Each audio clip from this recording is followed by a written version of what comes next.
We have Mr. Russell Johnson in studio. He is running against Mayor Ronnie Marks, who we had on last week, and I wanted to give him the opportunity to come on, join us, and talk. I mean, he's a well-connected man. He's the president of the school board, has been for 15 years, I believe.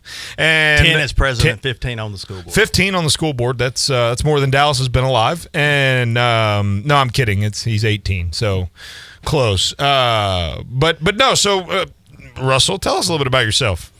Okay, Zach. Well, thank you for first having me on here. You know, I was born here in Athens, native of Athens, lived my whole life here in Athens, and you know, I've always thought that you should have a life of service, and that's why I got involved with the school board. You know, I kind of look at life like there's three different kinds of people out there. There's people that make things happen. There's people that watch what happens, and there's people that are wondering what in the world's going on. And so I want to be one of those type of people that make things happen. I want to make sure that this city continues to grow. I want to make sure that we have a good plan for that growth and just not just accept all growth as it comes. A lot of issues that I want to do. One of the things that I really think that Athens needs to look at is some type of building a business incubator. I know you're involved in a lot of different type of businesses like that. You know, the way we're going to bring high-paying jobs, good jobs to this community is we're going to have to grow them ourselves. I was a vice president over in one of the large defense contractors in Huntsville, ran the software engineering group, and we had a huge challenge hiring people. And one of the things that we wanted to do that we thought that would be a good plan, and it was a good plan, is to go find a small community, a community about the size of Athens, and open up a new office that would have about 300 employees, software engineers in it, you know, attracting the just out of college crowd to about 30, you know, their first start. And so me and two other guys, we went to 20 cities across the South, well, Virginia, Tennessee, and Alabama, looking at, we had a long list of criteria that we were wanting, you know, where can we drop these jobs? I got Athens added to that list. And because they were software engineering jobs and I had the software group, I was going to have a pretty big influence on it. And unfortunately, when we came to Athens, the plan just wasn't really there, even after I had briefed them ahead of time on some of the top things that we need. And when we had a lot of criteria that we were using for these this facility, and Athens came in last place. And the next one down was far above Athens. Florence was it actually came down in a neck-and-neck race between Florence, Alabama, and Cookeville, Tennessee, and we ended up putting those jobs in Cookeville, Tennessee. And like I said, these are software engineering jobs, you know, 75, 80,000 starting, and then, you know, up from there. So Athens has the potential to do things like that. But you've got to open your eyes to that. You've got to make sure that you've got the infrastructure in place. There's been a lot of other issues that I've been looking at. I've been reached out to a lot by the police and the firemen, talking about some of the problems. Chief Johnson gave me a detailed briefing a couple of weeks ago. He said he'd make it all, you know, he'd do the same briefing for anybody else that was running for office. And there's some real issues there on the police department that have been neglected over time. The salaries are not competitive with our neighbors. The recruiting of officers is almost impossible here in Athens, and getting harder by the day. And so, you know, with the growth, we don't have enough police and firemen now for the size that Athens is.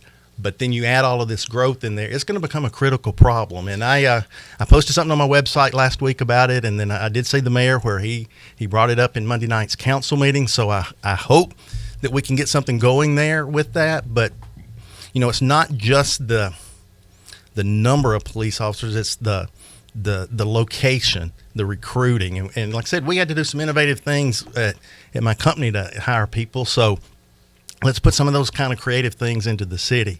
No, I love what you're talking about, the business incubator. We own the Grand Holt building downtown, and I absolutely love that space. And I have oftentimes thought about putting some kind of co-working space or whatever upstairs that we could have multiple uses for, or and what I think we need to do personally is that young, fresh out of college group. They're living in Providence. They're living in Madison. They want that live, walk, play, whatever restaurants. And so the downtown, the apartment options, for the upstairs apartments down on the square, which we've looked at, financially not feasible, right? With the water situation and other things. But I definitely think that there are some growth metrics that we can put in place. Absolutely, and that's one thing that I truly believe in. You can't improve anything that you're not measuring. Maybe that's the engineering side out of me, but how do we measure what we're doing? How do we know? What is our plan? How do we get to where we want to go? Do we even know where it is that we want to go? But I think there's a lot of unlocked potential up there on that square and the adjacent areas around it. But we just got to be a little bit more forward thinking, maybe willing to spend a little bit of money to put some infrastructure in place, and then we could do some amazing things up there. I look at, and I'm sure you've been there, the Fairhopes and the Franklin, Tennessees and what they've done. I think that square area is what makes Athens Athens. It makes it. We're not Huntsville, we're not Madison, we're not Decatur. That's what makes us Athens. But we're close enough to Redstone Arsenal and those type of places that we can attract those jobs here. When it was a super secret project that we were doing. We were going to open that office, but you know how that goes. Yeah. And I had several people stop me in the hall and say, "Hey, I live in Athens. Can I come work in this new office you're opening?" And first of all, we're not opening at all. Where'd you get?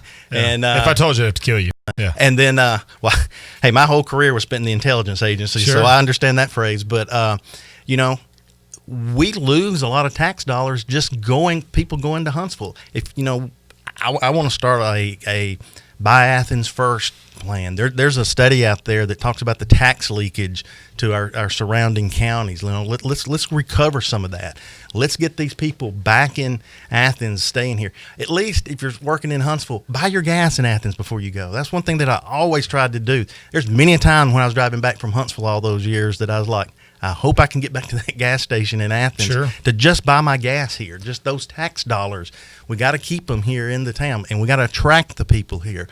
But, this pandemic has shown us that, the mindset years ago was that everybody had to be sitting right there, within 2 or 3 miles of Research Park with Redstone. But we're learning that's not the case, and especially in the software engineering field where I was at. You can work anywhere as long as you got a good internet connection. And so let's look at that and see how can we grow that here in Athens, but still maintain what Athens is all about. If you can get AT&T to put fiber in here, we'll be in good shape. They've got it down on the square for themselves, but they haven't run it through the pipes yet. So maybe we can bring that internet speed in. Listen, you are listening to Hometown Heartbeat. We will be right back. Hometown Heartbeat with your big, beautiful bearded host, Zach Walker. I am here with Russell Johnson, who's running for mayor here in Athens against the incumbent Ronnie Marks. Ronnie was on the show last week. Ronnie's a good friend and done a great job for us here in the office, but we wanted to give opportunity to discuss platform to all. And here's our stance on this, just to be clear. I've told both Mayor Ronnie and Mr. Russell here that my concern is making sure that Athens is led well by whomever the people choose. And so not endorsing anyone here at any point in time, because this one is right here in our backyard, but rather making sure you, the citizen, has the opportunity to get educated and make a good decision. Here's the deal. The most important political decision you will make in November is your local politics. Let me break some news to you. Alabama's going to vote for Trump. So your presidential vote, pretty much irrelevant. But the stuff that matters is the stuff like we're talking about today. We're talking about the issues facing our community and how we can address our roadmap to growth and all those different things. So I do have a question for you. The mayor was on last week. He said this was his last election. So on the, if you don't win, will you be back in 4 years, or is this something that you are going to address, like you felt called to this and you're going to do it and then you're going to see what happens? I mean, what's your plan long term? Well, that's a great question, and I've thought about that. I just retired from an extremely successful career, and I could go home and live that retirement life. Did it for a month and a half and realized, hey, I don't like this, and so I found another little job to to keep me busy into this election, I had decided about 3 years ago that I was going to do this. I'll be involved in some way, whether it's running for mayor again. If the city council is will fortunate to appoint me again on the school board, maybe continue that. I don't know. But right now I'm just really focused on that the race this time. It's the first time I've ever run for anything. Our school board positions are appointed. We're not elected, so that's been an experience for me. I've been getting out, trying to meet as many people as I possibly can. The pandemic has kind of messed that up a little bit. We had this great plan back in January of things we were going to do, and then now all of a sudden we're trying to do that in a compact space. We're trying to do it safely. One of the things that I really wanted to do, and I'm still doing, is getting out, going door to door, meeting as many people as I can. Now what we're doing, we're still going door to door, but we're not knocking on the doors. We're just leaving a door tag. It's got my phone number on it. And the momentum that we're getting is really humbling, to be honest with you. Like today at lunch, I told 3 people I'll come by and talk to them that have called and reached out to me. Hey, we want to meet you. We want to talk to you. And then, this evening after work, 2 or 3 people said, hey, come put a sign up in my yard. I've got a meeting at the church tonight. And so it's been just sleep is not something we've been doing a lot lately. No, well, and that's public service, right? And so what is the biggest issue facing Athens?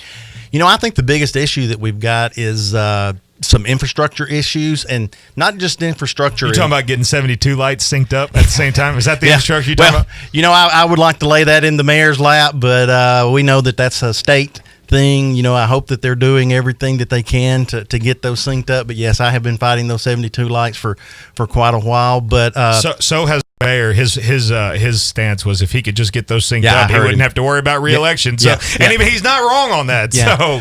But, we've got those type of infrastructure things, but I think we got some financial infrastructure things that we need to look at. Like I mentioned, the police, the fire's the same way. We've got some 23, 24-year-old fire trucks. Out there where the high school is in those areas, they can't meet the standards on response time.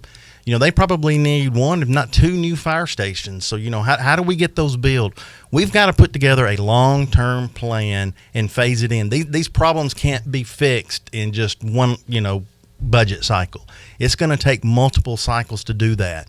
I think there's some reorganization things at the city. Like I ran a 1,000-person organization that was scattered from literally Hawaii to Afghanistan and everywhere in between.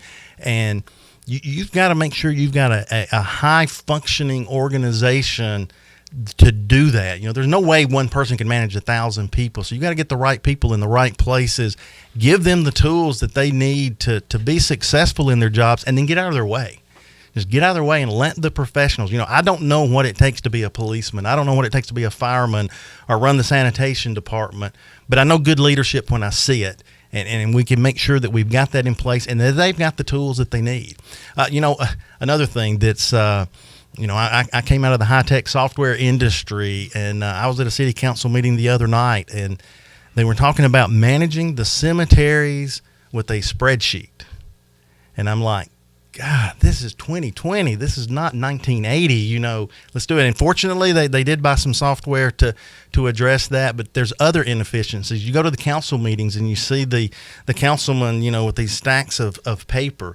That was one of the first things when I got on the school board we did. We eliminated all that. We went to a system where I can take my iPad, I can pull up any document that I need, the agenda that's coming up, and eliminated those kind of inefficiencies. So, I'm just chomping at the bit to get in there and see what other things like that can we do to make City Hall more efficient and to really do the things that we want to do. Serve the people of Athens. We got to serve the people of Athens and provide that service. Somebody told me one time, said you can't run a city like a business. And I'm like, well, there may be some aspects of that, but you really can. You have to. Yeah, our customers are our citizens. Are we providing that? We got to make sure that this place is conducive for businesses wanting to come in. I've had multiple business people reach out to me in this campaign and say, we want to do business in Athens, but we're seeming to have problems even getting meetings to talk to people and everything. And one of them even told me, he said, that's all I asked for. He said, we want to support you. And all I ask for in return is that you will listen to us. And if you say no, and we get that. It's business. But give us the opportunity to talk to you. And so I want to do things like that to help grow this city, make the city government work for everybody, not just a few. And the most important thing, in my opinion, I am an entrepreneur. I'm a serial entrepreneur. Healthy, success, failure, all the above. If you're going to be an entrepreneur, you're going to fail. But I'm trying to think how to phrase this. I think the most important thing is realizing what benefit is economic. What's the economic benefit? What's the economic impact? What's the footprint? One, and then weighing that not against, well, Athens is traditionally fill in the blank, but rather saying this is what we can do, and this is how it will help us. And listen, you're not going to make everybody happy. For those of you sitting in the back, you old curmudgeons back there in the very back, it's going to change. Athens is going to look different in 5 years. And here's the problem. It's going to happen with or without us. We're either going to get pillaged and plundered, or we can write the narrative and grow with our pace, our benefit, all of that. One of the things that when I was telling you about it on that little 3-person team that we had going around, one of the guys on there was the head of our legislative affairs. He was a former U.S. attorney out of New York, and he actually worked in the Bush White House. And when we left Athens that afternoon, after meeting with the officials here, he said, this is a great hometown you're from. Y'all better open your eyes or you're going to get gobbled up by Huntsville, Madison, and everything. And that was the kind of mentality that we looked at. And you mentioned the whole investment and everything. We got to start putting some true business principles in there. The return on investment. I know that the Panda Express and the convenience store, I forgot what the name of it is, they're getting this $300,000 incentive to go there. That's how business is done. Yes. But what is the return on that investment?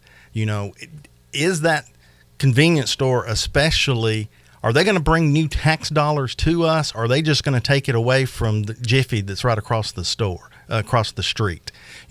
Where were those calculations? And, that may have made perfect sense to do that investment. Well, and or maybe it didn't. He did that, and I forgot I think he said 2 years or so was his break, and it seemed as though, and look, I don't disagree with what you're saying, but in the interest of fairness, for those of you that haven't heard that interview, he knew the numbers on that, and certainly, look, here's the problem. The problem is everybody feels differently about fill in the blank, and there's a lot of people that are traditional, old school, and they're like, tax incentives for big box stores. Why don't we bring our own businesses in here? Well, the reality is because they don't work. Yeah. They don't work for the bigger ones. You're right. We've got some businesses up there on the square for 25 plus years and everything.